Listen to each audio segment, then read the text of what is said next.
Hello everyone, मेरा नाम है ज़ीशान रसूल खान और आप देख रहे हैं माई क्लासरूम।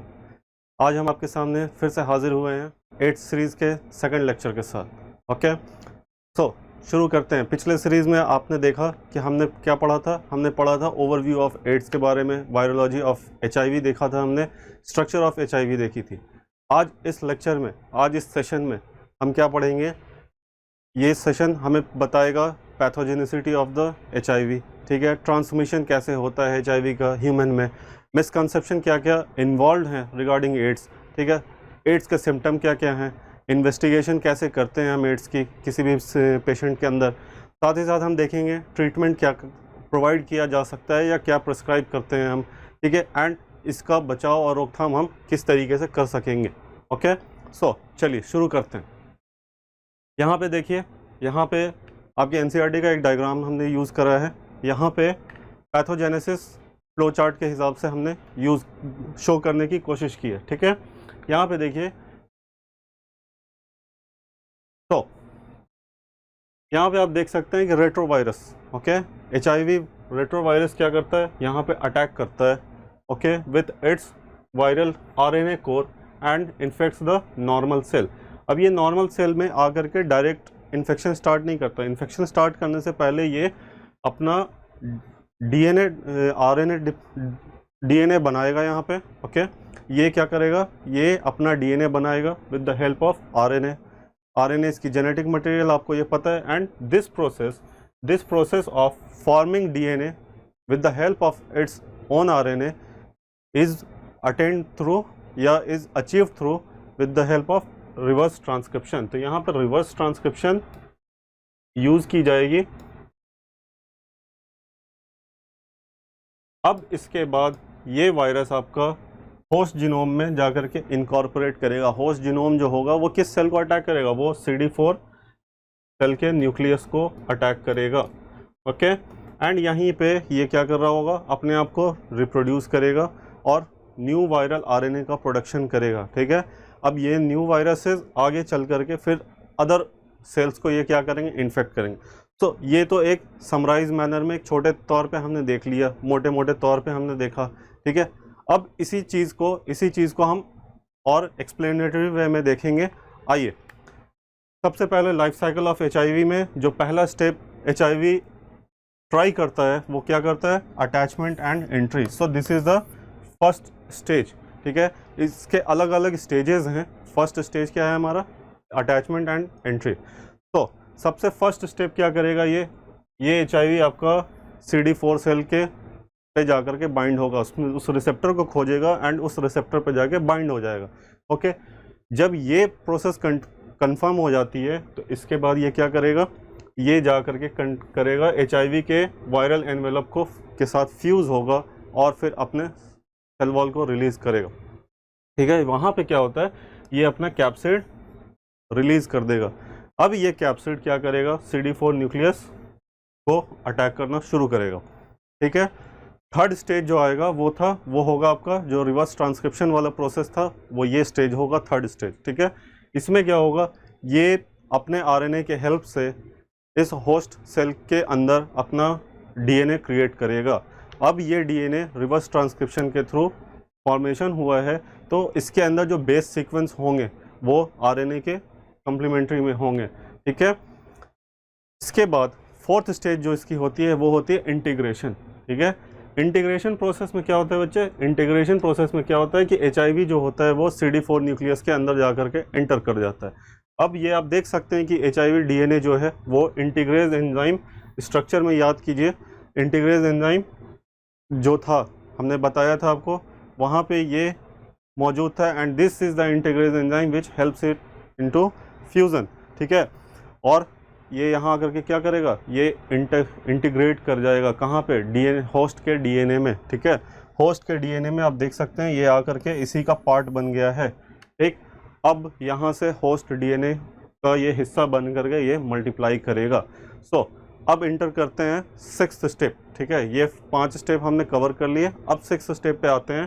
सिक्स्थ स्टेप में क्या है, अब सिक्स्थ स्टेप में यहाँ पे आप देख सकते हैं कि HIV DNA जो है वो क्या कर रहा है, होस्ट के CD4 सेल एंजाइम को यूज़ कर रहा है अपना मैसेंजर आरएनए क्रिएट करने के लिए। क्यों? क्योंकि इसकी रिपोजिटरी जो बनती है, इसकी जो जेनेटिक मटेरियल क्या है वो आरएनए है। तो ये ज़्यादा दिन या ज़्यादा देर तक डीएनए पर डिपेंड नहीं रहता है, ये अपने ओरिजिनल रूप में आने की कोशिश ज़रूर करेगा। ठीक है, तो ये एचआईवी डीएनए से अपना मैसेंजर आरएनए ट्रांसक्रिप्शन करा करके फिर क्या करेगा, मैसेंजर आरएनए क्रिएट कर लेगा। अब ये मैसेंजर आरएनए क्या करेगा, ये एक्सप्रेस कर देगा प्रोटीन। ठीक है, at the end of the day basically यहाँ पे ट्रांसलेशन होगा, और ट्रांसलेशन में हमें पता ही है कि हमेशा, ठीक है, हमेशा ट्रांसलेशन का काम ही क्या है, एक्सप्रेशन, जीन एक्सप्रेशन। ठीक है, यहाँ पे जो काम हुआ वो नॉर्मल ट्रांसक्रिप्शन जो होता है वो हो रहा है। ठीक है, अब इसके बाद जो सबसे लास्ट स्टेज है वो क्या है, असेंबली एंड बडिंग का स्टेज है। असेंबली एंड बडिंग में क्या होगा कि एक बार जो असेंबल हो गया, ठीक है, एक बार जो असेंबल हो गया वो क्या होगा, CD4 सेल में जब एक जगह जमा हो गया तो इनको पुश किया जाता है। ठीक है, पुश करके बाहर निकाला जाता है। अब यहाँ पे एचआईवी प्रोटीन जो होती है वो क्या कर देती है, छोटे छोटे टुकड़ों में टूटती चली जाती है प्रोटीएज एंजाइम के प्रेजेंस में। ठीक है, और फिर वो क्या करती है, सेल के चारों तरफ जमा होने लगती हैं। ठीक है, जब ये प्रोसेस कंटिन्यू हो गया, ख़त्म हो गया, ठीक है, तब ये क्या होगा, न्यू वायरस सेल जो होते हैं वो CD4 सेल से मैच्योर होकर के इन्फेक्शियस एचआईवी में कन्वर्ट हो जाते हैं। तो इस तरीके से लास्ट में ये इन्फेक्शियस एचआईवी जो है अब तैयार है, पूरी तरीके से, पूरे ज़ोर शोर से तैयार है आपके सामने क्या करने के लिए, अपने जो भी पेशेंट, जिस पेशेंट को भी इसने इन्फेक्ट करा है उस पेशेंट के इम्यून सिस्टम को डिस्ट्रॉय करने के लिए। ओके, अब बात करते हैं हम ट्रांसमिशन। ठीक है, किस तरीके से ट्रांसमिशन होता है, किस तरीके से एड्स का जो ट्रांसमिशन है वो एक ह्यूमन में हो सकता है या होता है। ठीक है, तो वो क्या है आपका, फर्स्ट है सेक्सुअल रूट। सेक्सुअल रूट इसलिए है क्योंकि यहाँ पे ज़्यादा चांसेस होते हैं अनप्रोटेक्टेड सेक्स प्रैक्टिस के थ्रू। ओके, विथ कंडीशन है कि with multiple sex partner such as prostitute and indulge into homosexual activities. Okay, second route जो होती है वो क्या होती है, पैरेंटल रूट। पैरेंटल रूट में क्या होता है, थ्रू ब्लड कांटेक्ट, यहाँ पे आपके ब्लड का डिफ्यूज़न होगा। ओके, सो वो कैसे हो सकता है, blood transfusion, unscreened unsafe blood transfusion, tattoo, regular अगर टैटू बना रहे हैं एंड जो उसके टैटू के जो निडल्स होते हैं, ठीक है, वो अगर हाइजीनिक या स्टराइल नहीं करे गए हैं उससे भी चांसेस हो जाते हैं।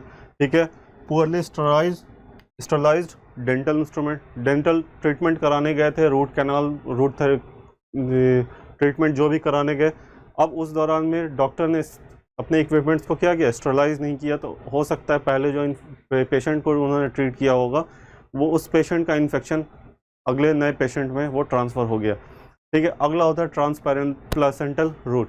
इसमें क्या होता है आपका, ट्रांसप्लासेंटल रूट में बेसिकली मदर से चाइल्ड में ट्रांसफ़र होना। ठीक है, ये कहाँ कैसे होगा, तो मदर टू फिटस, वो कैसे, वर्टिकल ट्रांसमिशन। वर्टिकल ट्रांसमिशन में ड्यूरिंग लैक्टेशन पीरियड में लैक्टेटिंग मदर से भी चाइल्ड में ट्रांसफ़र होता है, और 33% जो शेयर जो देखा गया केस वो किस में देखा गया, प्लेसेंटा से डायरेक्ट ट्रांसफ़र फिटस में। ठीक है, दूसरा क्या हो सकता है, मदर टू इन्फेंट। ठीक है, पोस्ट नेटल ट्रांसमिशन भी देखा गया बाई कोलेस्ट्रॉम। ठीक है, ब्रेस्ट फीडिंग के दौरान मदर अपने बच्चे को भी क्या कर रही है, उस टाइम में भी देखा गया कि वो भी ट्रांसमिशन पॉसिबल है। ठीक है, तो इस तरीके से ये सारे ट्रांसमिशन मोड होते हैं। आइए आगे बात करें सिम्टम की। सिम्टम में क्या है, सिम्टम में सबसे पहला है हमारा एसिम्टोमेटिक फेज। ठीक है, एसिम्टोमेटिक फेज में जो आपका लाई करता है, रेंज है इसका 5 से 10 साल। ठीक है, 5 से 10 साल तक हमें यहाँ पे लगभग एड्स के सिम्टम ना के बराबर देखने को मिलते हैं या बहुत ही कम सा होता है। ठीक है, उस टाइम में आपको पता भी नहीं चलेगा। ठीक, उसके बाद जो सेकंड स्टेज आता है वो क्या होता है, एड्स रिलेटेड कॉम्प्लेक्स और ARC, और इसमें कैरेक्टरिस्टिक सिम्टम आते हैं, जैसे for example mild form of HIV आपको देखने को मिलेगा। लिम्फ नोड जो होते हैं बॉडी में अलग अलग जगह पे जो मौजूद हैं वो क्या होंगे, आपको उसमें स्वेलिंग आपको देखने को मिलेगी, और रिकरिंग फीवर होगी। ठीक है, एक साइकिल बना हुआ होगा और मुसलसल काफ़ी लंबे टाइम तक आपको फीवर देखने को मिलेगा। ठीक है, साथ ही साथ repeated episodes of diarrhoea, diarrhoea भी यहाँ पे बहुत फ्रिक्वेंट हो गया, हर 2 दिन 1 दिन इस तरीके से क्या होगा, हर दिन इनको डायरिया का कंडीशन फेस करने को देखने को मिलेगा। साथ ही साथ वेट लॉस, बहुत ही हाई लेवल में इनका वेट लॉस होगा, और खांसी, प्रोलॉन्ग कफ, ठीक है, खांसी भी यहाँ पे कंटिन्यू इनमें देखने को मिलेगी। लास्ट स्टेज जो होता है सिम्टम का, वो क्या कहलाता है आपका, full blown AIDS. Full blown AIDS में क्या होता है कि पेशेंट जो होता है हाईली इम्यून डिफिशिएंट हो जाएगा, और यहाँ पे CD4 count, lymphocyte, T lymphocyte की जो काउंट हो जाती है वो कितनी हो जाती है, 200 × 10⁶ पर लीटर। नॉर्मल जो CD काउंट होती है नॉर्मल हेल्दी पेशेंट में, वो कितनी होती है, 900 × 10⁶ पर लीटर। अब अगर ये कंडीशन हो गया जहाँ पे 200 × 10⁶ या उससे भी कम हो जाए, तो हम उस स्टेज को क्या बोलते हैं बच्चे, उस स्टेज को हम बोलते हैं फुल ब्लोन एड्स, ठीक है। तो फुल ब्लोन एड्स में फाइनली ये क्लियर हो जाता है कि अब इनके बचने का कोई चांसेस नहीं है, ठीक है। तो सिम्टम में हमने देखा एसिम्टोमेटिक फेज, ओके, दूसरा क्या था, AIDS related complex and full blown ads.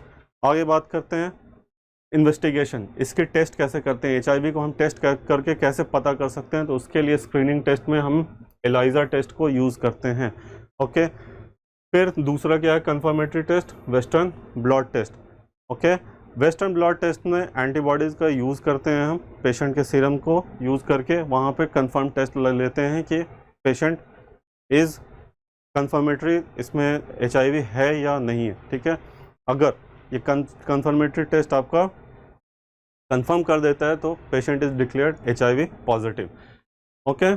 अब बात करते हैं ट्रीटमेंट, क्या ट्रीटमेंट हम प्रिस्क्राइब कर सकते हैं किसी भी पेशेंट को, ठीक है। याद रखिए इसका ट्रीटमेंट नहीं है, सावधानी ही इसमें बचाव है, ठीक है। और एक बार इन्फेक्शन हुआ तो मौत पक्की है, ठीक है। फिर भी ट्रीटमेंट के द्वारा हम क्या कर सकते हैं, ट्रीटमेंट के ज़रिए से हम सिर्फ और सिर्फ पेशेंट की ज़िंदगी को थोड़े देर के लिए, थोड़े दिन के लिए इन्हांस कर सकते हैं, प्रोलॉन्ग कर सकते हैं, मगर उसे क्या कर सकते हैं, उनकी मौत को रोक नहीं सकते हैं, ठीक है। तो रिवर्स ट्रांसक्रिप्टेज इनहिबिटर सबसे पहला क्लास ऑफ मेडिसिन जो यूज़ करते हैं हम इसमें, रिवर्स ट्रांसक्रिप्टेज इनहिबिटर, जिसमें आपको ज़ाइडोविडिन, ठीक है, AZT, स्टोविडिन एंड DDI, डीऑक्सीडाइमिन, साथ ही साथ protease inhibitor class of medicine use करते हैं, जिसमें आपको आते हैं राइटोनाविर, नेल्फिनाविर एंड सैक्यूनाविर, ओके। इंटीग्रेज इनहिबिटर, ये इनहिबिट करता है इंटीग्रेज एंजाइम को, तो इसका एग्जांपल जो आते हैं आपके राल्टेग्राविर एंड एल्ट्रागाविर, ठीक है। साथ ही साथ highly active anti retroviral therapy भी यूज़ करते हैं इसमें, और कॉकटेल ट्रीटमेंट होता है, जो इसमें क्या होता है, इसमें कलेक्शन होता है, या इसमें बेसिकली हम जो यूज़ कर रहे होते हैं उसमें मिक्सचर यूज़ कर रहे होते हैं, किस चीज़ का, वो होता है रिवर्स ट्रांसक्रिप्टर इनहिबिटर्स का, ठीक है, और साथ ही साथ प्रोटीएज इनहिबिटर ड्रग का। तो ये दो क्लास ऑफ ड्रग जो है, इनको हम क्या करते हैं, एक साथ दे करके इनको, इनकी ज़िंदगी को थोड़ा सा प्रोलॉन्ग करने की कोशिश करते हैं, ओके। अब बात करते हैं कुछ मिथ्स, कुछ मिसकंसेप्शन जो एड्स से रिलेटेड है, ठीक है, जो आपके सराउंडिंग में देखने को मिलता है, और थोड़ा सा उन्हें सोशल डिस्क्रिमिनेशन भी पेशेंट को देखने को फेस करना पड़ता है। जैसे खांसी से एड्स का इन्फेक्शन नहीं फैल सकता है, ठीक है, किसी पेशेंट के छींकने से एड्स का इन्फेक्शन किसी को नहीं फैल सकता है, पेशेंट के साथ बैठ कर खाने से भी आपको इन्फेक्शन नहीं होगा, नॉर्मल गले मिलने से भी आपको इन्फेक्शन नहीं होगा, टच करने से भी नहीं होगा, मच्छर के काटने और हाथ मिलाने से भी पेशेंट से आपको इन्फेक्शन का कोई ख़तरा नहीं है। तो प्लीज़ HIV पेशेंट्स को भी नॉर्मल ट्रीट कीजिए, नॉर्मल ह्यूमन की तरह ट्रीट कीजिए, उनके साथ डिस्क्रिमिनेशन प्लीज़ ना करें, ठीक है। आगे बात करते हैं हम प्रिवेंशन, तो सावधानी ही बचाव है, prevention is the best option यहाँ पे, और इसमें WHO और इंडिया में NACO एजेंसीज़ हैं, इस तरीके की एजेंसीज़ हैं हेल्थ के लिए, हेल्थ सेक्टर में, जो लगातार आपको क्या कर रही है, अवेयर कर रही है, ज़्यादा से ज़्यादा एडुकेट कर रही है, ताकि आप इस मिथ से, इस मिसकंसेप्शन वगैरह से, और ways by which this transmission can take place, उन सब से आप बचे रहें। तो इसमें आप जागरूक रहें, अवेयर रहें, साथ ही साथ सावधानी लें, और सावधानी ही बचाओ। आगे बात करें तो सेफ़ ब्लड ट्रांसफ्यूज़न, जहाँ तक पॉसिबल हो आप ब्लड ट्रांसफ्यूज़न सेफली कीजिए, ठीक है। Practice safe sex, multiple sex partner को से बचें, ठीक है, और ड्रग अब्यूज़ से भी दूर रहें। तो अगर ये वीडियो आपको अच्छा लगा हो तो प्लीज़ लाइक एंड शेयर, और साथ ही साथ हमारे चैनल को सब्सक्राइब भी करें, ठीक है। अगले एपिसोड में, अगले वीडियो में हम आपके साथ कुछ नए टॉपिक के साथ मिलेंगे। Please like and share, because one of your like and one views and subscription gives us a great motivation. तब तक के लिए थैंक यू, बाय बाय।